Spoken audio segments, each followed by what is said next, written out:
Video देखने से पहले चैनल को सब्सक्राइब करना ना भूलें। कलाकार सिर्फ फिल्मों में ही अच्छे कार्य और अच्छे नजर नहीं आते, वो असल जिंदगी में भी। अब दीपावली का महापर्व चल रहा है, लोग पटाखे इत्यादि में फिजूल खर्च कर देते हैं, पर बॉलीवुड अभिनेत्री निकिता रावल एक अलग ही रूप में नजर आई। निकिता रावल मुंबई के जोगो से स्थित वाघ ओल्ड एज होम पहुंची। आस्था फाउंडेशन की संस्थापिका आस्था और उनकी टीम के साथ यकीन मानिए निकिता के आंसू निकल आए जब जब वह एक एक बुजुर्ग महिलाओं से मिल रही थी, उनसे बातें कर रही थी। आपको बता दें कि यह ओल्ड एज होम पिछले 25 सालों से बदस्तूर चल रहा है। यहाँ बीमार बुजुर्ग महिलाएं और पुरुष की सेवा की जाती है। खैर, अभिनेत्री निकिता रावल व आस्था ने बताया कि उनकी जरूरतों को अब वह पूरा करेगी। जब जब वक्त मिलेगा वह अवश्य एक बार यहाँ आएगी और इनसे मिलेगी और इनसे बातें करेगी। देखिए मुंबई से हमारी यह एक्सक्लूसिव रिपोर्ट।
मेरे पास शब्द नहीं है, मैं क्या ही कहूँ इस बारे में।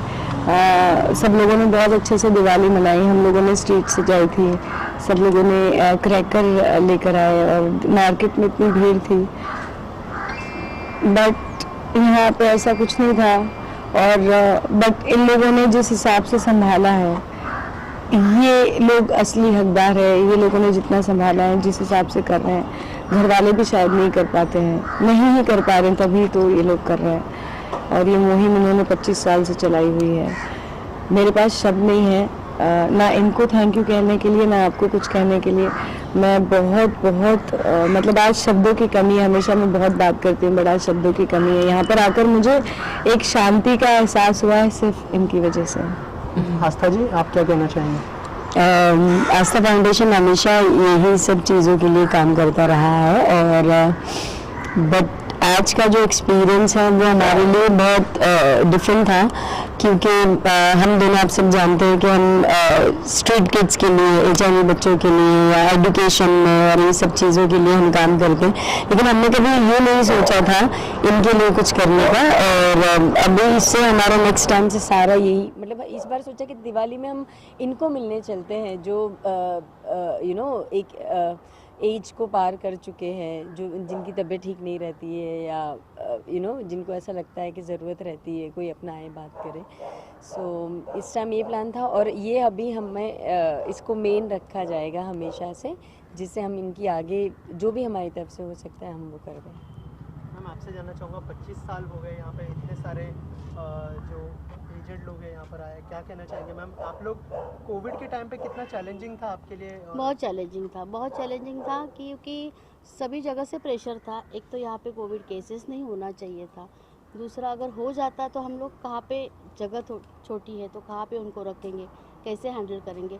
बट लकीली भगवान के दया से एक भी कोविड केस नहीं हुआ। पहला बीएमसी ने पायलट प्रोजेक्ट जो था वो हमारे यहाँ से शुरू किया, जो ये है घर में जाके जो सीनियर सिटीजन को कोविड वो को हमारे यहाँ से ही है, शुरू किया वो यहाँ से कोवैक्सीन। ही शुरू। और पहले तो हम लोगों ने पूरा वैक्सीन ये किया, पूरा स्टाफ सैनिटाइज होके ही यहाँ पे आता था। आते ही पहले उनका सैनिटाइजेशन, बाद में पेशेंट के पास जाना, ये सब था। क्लीनिनेस था। और पीरियडिकली बाहर हम लोगों ने चेकिंग करते थे, सबका चेकिंग करके, सब चेक करके बाद में स्टाफ को लेते थे, बाद में उनके रिलेटिव को लेते थे।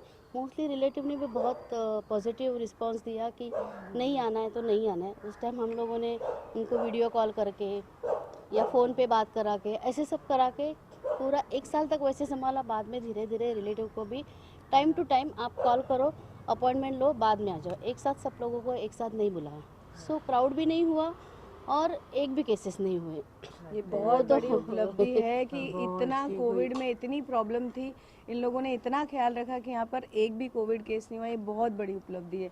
शायद ये किसी और को पता चले, महाराष्ट्र गवर्नमेंट को, तो इन्हें कोई अवार्ड या कुछ मेडल मिल जाए जिस हिसाब से हम तो अर्ज करेंगे कि इनको अवार्ड दिया जाए गवर्नमेंट की तरफ से, क्योंकि ये जो काम कर रहे हैं वो छोटा काम नहीं है। सर आपसे जानना चाहूँगा, ये इसकी शुरुआत कैसे हुई? जैसे 25 साल हो गए पहले मेंशन किया, हाँ। तो क्या किसी को आपने ऐसा कुछ देखा था या फिर कैसे शुरुआत की आप लोगों ने? मेरे क्योंकि आप खुद एक डॉक्टर भी है।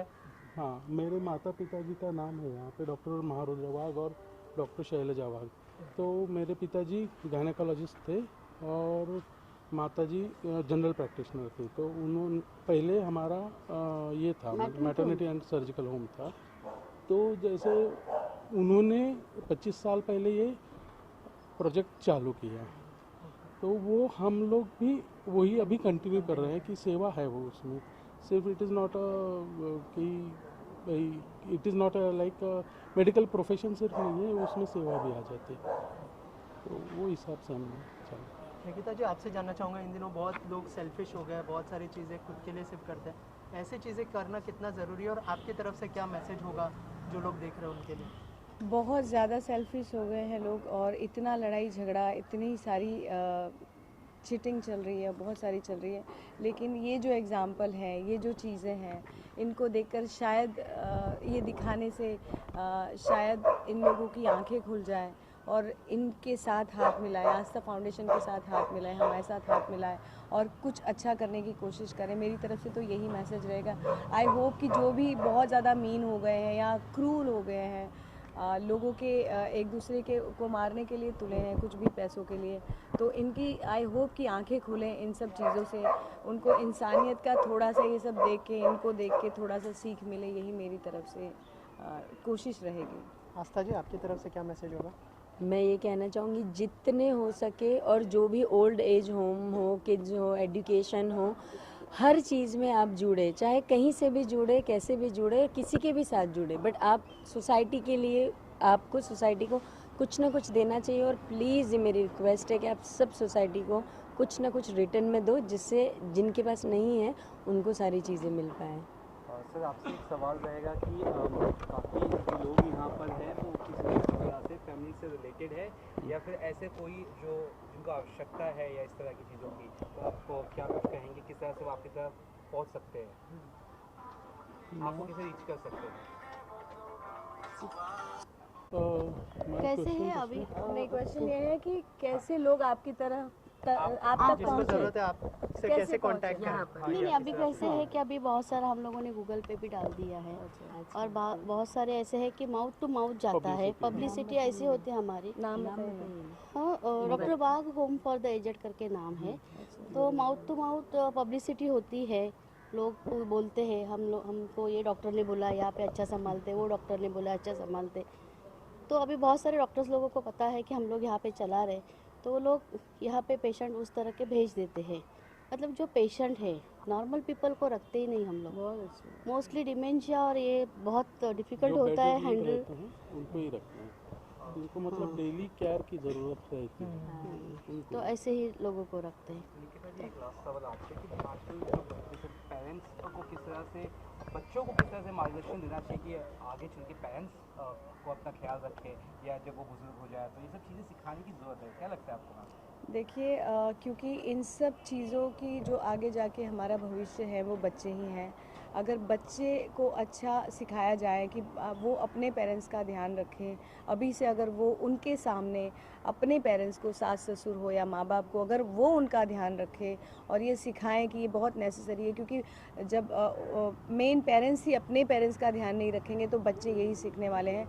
तो मेरे ख्याल से बहुत ज़्यादा ज़रूरी है कि आप अपने बच्चों को ये सिखाएं कि वो बड़ी एज का या अपने पेरेंट्स का, ग्रैंड पेरेंट्स का ध्यान रखें, तो शायद वो अपने पेरेंट्स का भी रखेंगे। क्योंकि अगर आप ये नहीं सिखाओगे कि ग्रैंड पेरेंट्स का ध्यान रखना चाहिए तो वो अपने पेरेंट्स का भी ध्यान नहीं रखेंगे। तो वो बहुत इम्पॉर्टेंट है, अच्छा शिक्षण देना, अच्छी चीज़ें बताना और ये मार्गदर्शन देना कि ये इम्पॉर्टेंट है कि बिल्कुल से अपने पेरेंट्स का ध्यान दें, ये सिखाने की उनको बहुत ज़रूरत है।